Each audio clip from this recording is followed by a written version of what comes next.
Baada ya sajili kubwa mbili ndani ya klabu ya Yanga za kigeni ambao ni Alan Okello pasina kumsahau Depu, imefanya kuwa idadi ya wachezaji wa kigeni kuwa kubwa zaidi, na ikumbuke kuwa ndani ya ligi yetu ya Tanzania tuna sheria ya wachezaji 12 pekee ndio wanatakiwa kucheza. Tunaye afisa habari hapa akiweza kufafanua vizuri, kwa utaweza kumsikiliza afisa habari wa klabu ya Yanga akifafanua kunako hili la wachezaji wa Yanga kuzidi. Tunavyozungumza sasa ndani ya klabu ya Yanga kuna wachezaji 14. Mimi na Alois Sagara tutakupitisha kwa kina baada ya kumsikiliza na kumtazama vizuri afisa habari wa klabu ya Yanga. Lakini kwanza nikukumbushe tukunako na mabingwa wa kusafirisha mizigo, na si wengine ni Jaba Air Solution.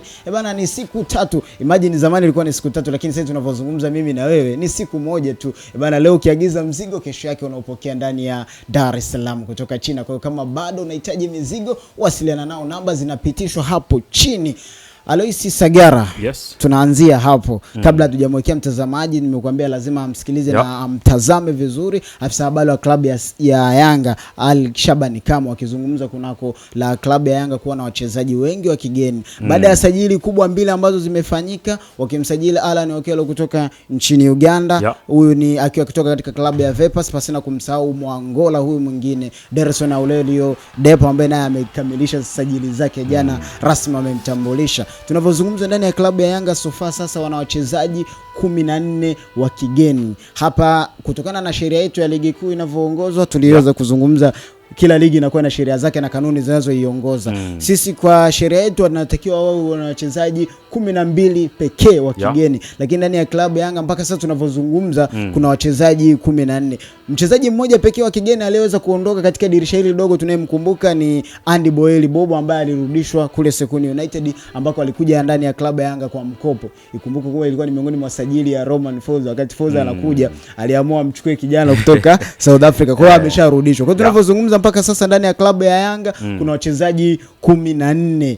Tutakuja baada ya kumsikiliza Alikamo, tutakuja tuwampitishe vizuri mtazamaji wachezaji hao wote 12. Kabla unaweza kutia neno kabla hatujamruhusu mtazamaji aweze kumsikiliza na kumtazama Ali Shabani kama akilifafanua hili.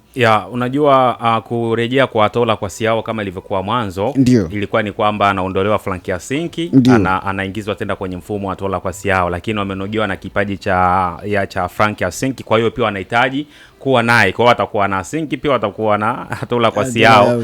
Kwa maingizo yaliyofanyika kwenye dirisha hili dogo kwa wachezaji wa kigeni, hapa tunamzungumzia Alan Okello pamoja na Depu, imekuja kuathiri pia baadhi ya idadi ya wachezaji ambao ni wa kigeni ndani ya Yanga. Kwa kuna wachezaji wawili pia wanapaswa kuondolewa. Mpaka sasa wako 14. Kuna wawili ambao wanapaswa kukatwa majina yao ili wasalie 12 ambao kisheria na kikanuni wanaruhusiwa kutumikia Yanga. Mr. Paco wawekea watazamaji wa Data Sports waweze kumsikiliza afisa habari wa klabu ya Yanga Al-Shabani kama akifafanua kuhusu hili la Yanga kuwa na wachezaji, idadi kubwa ya wachezaji wa kigeni wakizidi 12. Wanatakiwa wawe 12, lakini ndani ya klabu ya Yanga kuna wachezaji 12. Huyu hapa afisa habari. Ni kweli Yanga Afrika tuna wachezaji wengi wa kimataifa tofauti na kanuni ambavyo inaelekeza. Kanuni inasema tuna wachezaji 12, lakini sisi ukitazama tunao zaidi ya 12. Kwa hiyo wanachama huenda wakawa wanajiuliza hii imekuwaje, lakini watoe shaka, wako wachezaji ambao benchi letu la ufundi limetoa ripoti na tumepokea pia ofa kutoka vilabu mbalimbali. Jambo la kumhakikishia Hussein Masanza hayuko mchezaji hata mmoja hapa atakayempata. Nimeona amekuwa akijipa moyo akijaribu kujifananisha na sisi, lakini ni mbingu na ardhi. Wachezaji wote ambao wataondoka dirisha hili dogo, ofa zao zinapatikana kutoka mbalimbali, kaskazini mwa Afrika huko, kusini mwa Afrika, lakini nyingine mpaka Europe. Tumepata ofa, timu nyingi ziko hitaji. Kwa hiyo kuna mazungumzo yanaendelea, na ndani ya hizi siku 3 mpaka 5 inshallah tutakuwa tumeshatoa ripoti ya wachezaji gani wa kimataifa aidha wamenunuliwa au tumewatoa kwa mkopo. Naam, huyu alikuwa ni afisa habari wa klabu ya Yanga akifafanua kuhusu, akisema kwamba kuna uwezekano wa wachezaji hao wengine baadhi kuweza kutolewa, na amesema wengi wanapelekwa Ulaya. Bado umesikia kauli kwamba kuna wengine wanapelekwa Ulaya. Hapa amempelekea ujumbe afisa habari wa klabu ya Singida Black Star Hussein Masanza akimwambia kwamba hamna mchezaji yeyote watakayempeleka Yanga. Ndio. Afisa alikuwa ameshasema kwamba kuna wachezaji wa Yanga wanawasubiri kwenda Singida Black Star. Na ikumbuke taarifa ilikuwa ishatoka mwanzoni kwamba kuna wachezaji wengi watapelekwa kwa mkopo. Sasa tuweze kumpitisha mtazamaji wa Data Sports list ya wachezaji wa kigeni walioko ndani ya klabu ya Yanga. Tunaanza na golikipa. Kumbuka golikipa ni mmoja wa kigeni ambaye ni Judu Giara, lakini beki ni Shadrack Kaboka, Atola Yao Kwasi, Frank Asink. Hao ndio mabeki walioko ndani ya klabu ya Yanga wakiwa wageni. Pasina upande wa viungo yupo Juke Abuya, pasina kumsahau Mohamed Dumbia, Musa Balakonte, Max Nzengeli, pasina kumsahau Alassane Kouma, Max Nzengeli, Pacome Pedo, Celestine Ekwa, Dep na Prince Pumelelo Dube, ambaye inakutengenezea idadi ya wachezaji 14 wa kigeni, na wanatakiwa wachezaji wawili waweze kukatwa ili wasalie wachezaji 12 pekee, ambao kwa sheria yetu ya ligi ya Tanzania inaruhusu wachezaji wa kigeni 12. Taarifa za mwanzoni kama unakumbuka Aloysius Sagara tushamletea mtazamaji wa Data Sports kunako kwamba wachezaji wawili walitakiwa wapeleke kwa mkopo kama unakumbuka mwanzoni wakati tunazungumza na taarifa zilikuwepo, alikuwa ni Musa Balakonte kama unakumbuka vizuri na Mohamed Dumbia. Tulishawazungumzia kwamba walitakiwa wapelekwe kwa mkopo, lakini kulikuwa kuna taarifa nyingine za Celestine Ekwa naye kutakiwa kwenda Mbeya City kwa mkopo kama unakumbuka, lakini wengine walikuwa wanasema anatakiwa arudi nje. Hapa afisa habari wa klabu ya Yanga ameweza kulifafanua vizuri akisema kuwa hawatawapeleka tena wachezaji wao ndani, wale ambao mwalimu ameshatoa takwimu yake, ripoti yake kwamba si msimuhitaji fulani na fulani, wanabidi watolewe kwa mkopo, au kama sio kupeleka kwa mkopo labda wengine wamalize dili lake. Jana tumeweza kuona wengine, swali la kujiuliza, jana tumemwona Mohamed Dumbe katika uwanja wa mazoezi katika uwanja wa KMC Complex, ambao watu wengi walikuwa na mashaka kwamba huenda ashafanyaje, ashaondoka. Kumbuka hatujamuona katika michuano ya Mapinduzi ya Mapinduzi Cup kama unakumbuka. Tunamzungumzia Musa Balakonte ambaye tulitarajia labda angelipelekwa katika klabu ya Singida Black Star kwa mkopo, aliweza kukiwasha vizuri katika Mapinduzi Cup. Tulishamzungumza vizuri mechi ya mwisho dhidi ya Azam, alifanya vizuri katika finali, alicheza mpira mzuri. Uligusa hapo wakati unamaliza ulimgusia kuhusu Frank Asink na Yao Kwasi. Ukasema Frank Asink aliletwa kama mbadala wa Yao Kwasi kipindi Yao Kwasi yuko majeruhi, lakini kwa kiwango chake bora alichokionyesha Yanga wamevutiwa kuendelea kuwa naye. Hapo napo tunaendelea kuwa na mashaka, mabeki wa watu wanatakiwa waondoke wachezaji wawili.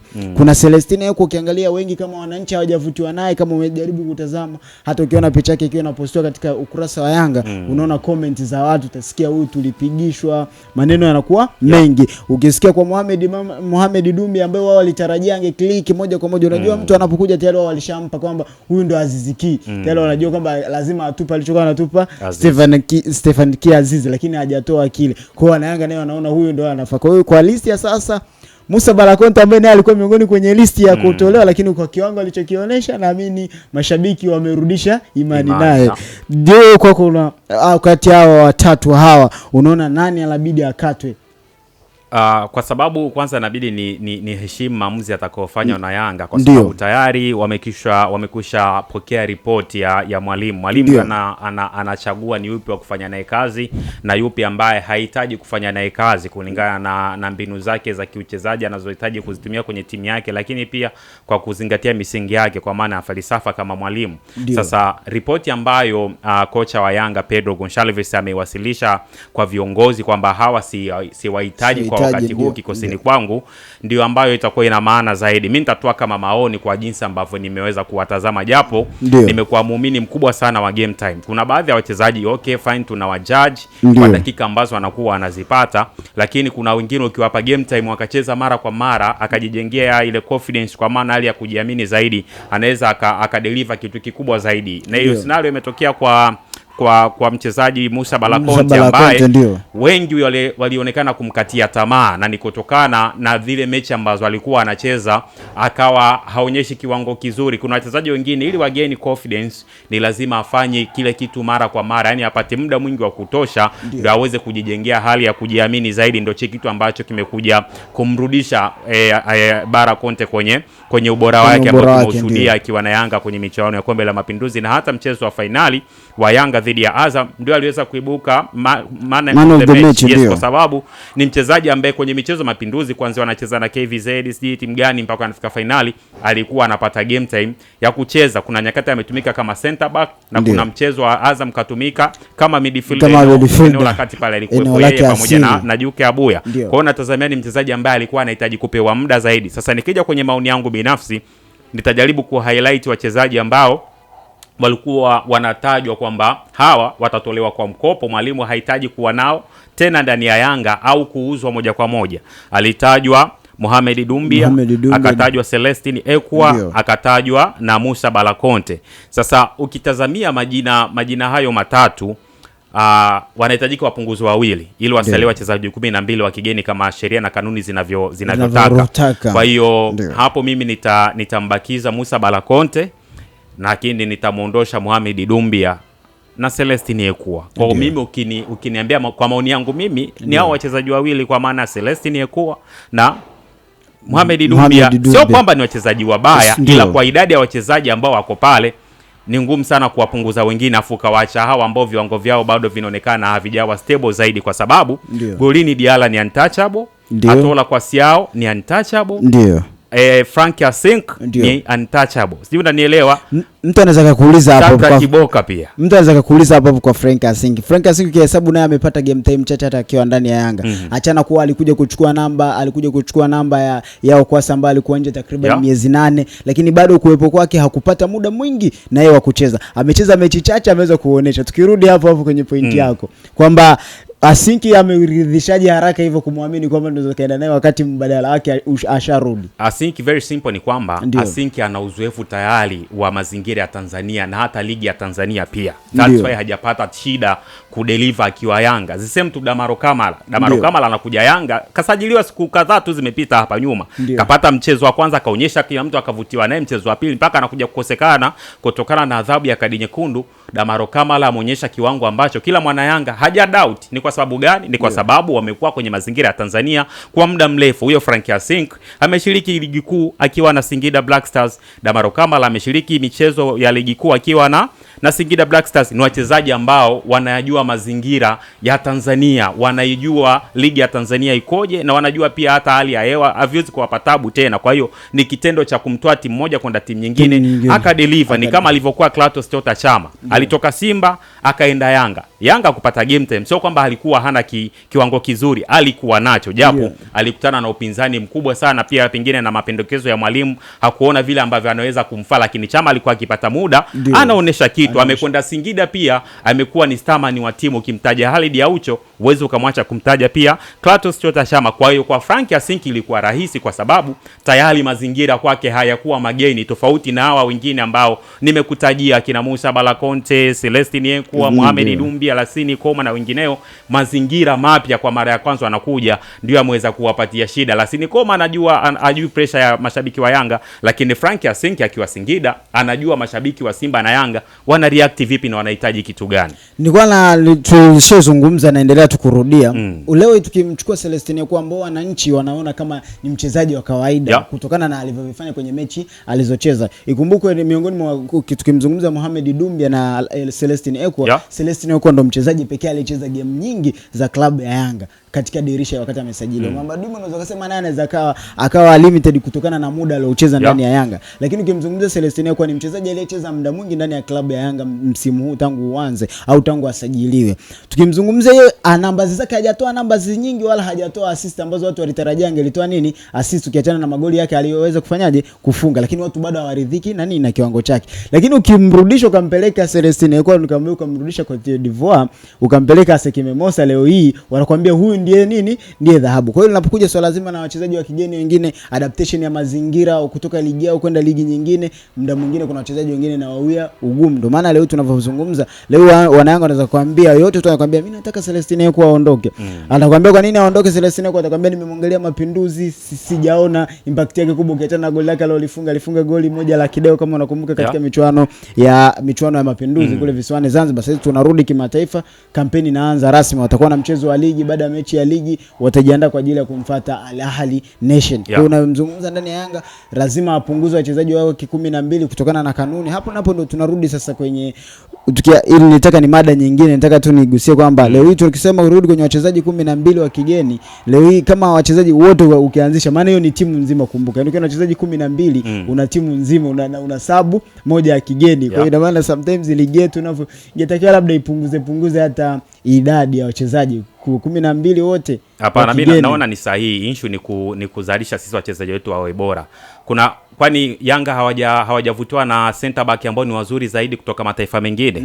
Wapo, lakini kwa nini Dickson Job, Ibrahim Baka wanakuwa pale kwa sababu ni top players. Yani hata Engineer Hersi akikaa kufikiria kwamba na benchi la ufundi anashauriana tuboreshe eneo gani, hawezi akagusa eneo la kati kwa mabeki wa kati, kwamba kwa maana ya replacement ya Ibrahim Baka, labda Mwamnyeto, Dickson Job, hawezi wakagusa wale, kwa sababu kwenye eneo lile wanatoa kitu ambacho ni kikubwa zaidi, na hata kwenye ripoti za walimu ambazo wanakuwa wanawasilisha zimekuwa azigusi eneo lile kwa sababu lina wachezaji ambao ni bora zaidi. Sasa mimi idadi ya wachezaji wa kigeni kuwa 12 sioni kama kuna tatizo, ila hiyo inatupatia sisi chachu, tunapaswa tuitumie kama challenge ya kwamba tutengeneze wachezaji bora ili tusiwe tunategemea zaidi kwenda kuimport wachezaji kutoka nje, bali tuzalishe wachezaji wetu bora ndani ambao ni wazawa, tuje tuwatumie sisi wenyewe. Leo namzungumzia Clement Mzize, thamani yake kuna klabu ilipeleka bilioni 5, Yanga wakaikataa.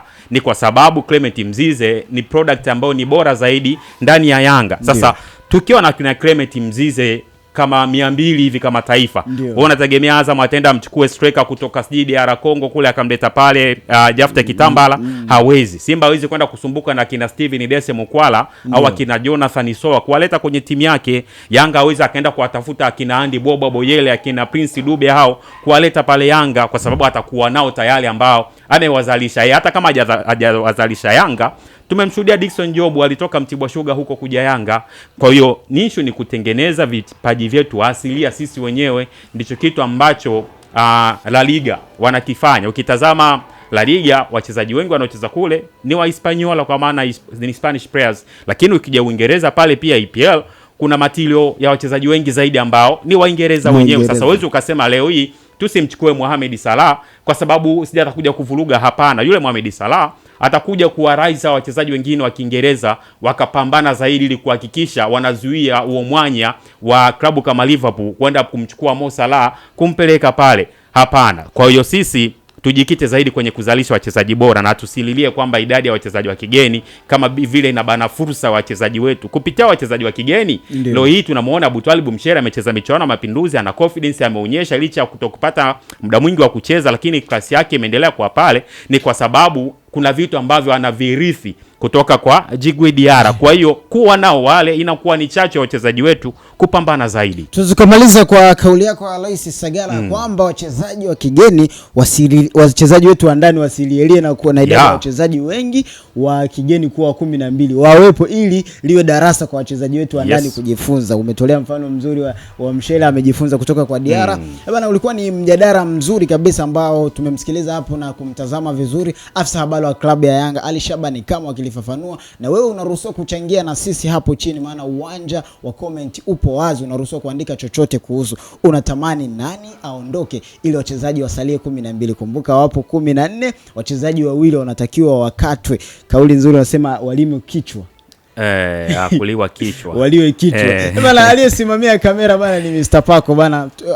Ili kuhakikisha unatutazama sisi, hakikisha una subscribe, na ruhusu notification ile alama ile, ukiisha iruhusu unakuwa kwanza kupata vipindi vyote tunavyokuandalia hapa ndani ya Data Sports. Kwa wakati mwingine, bye.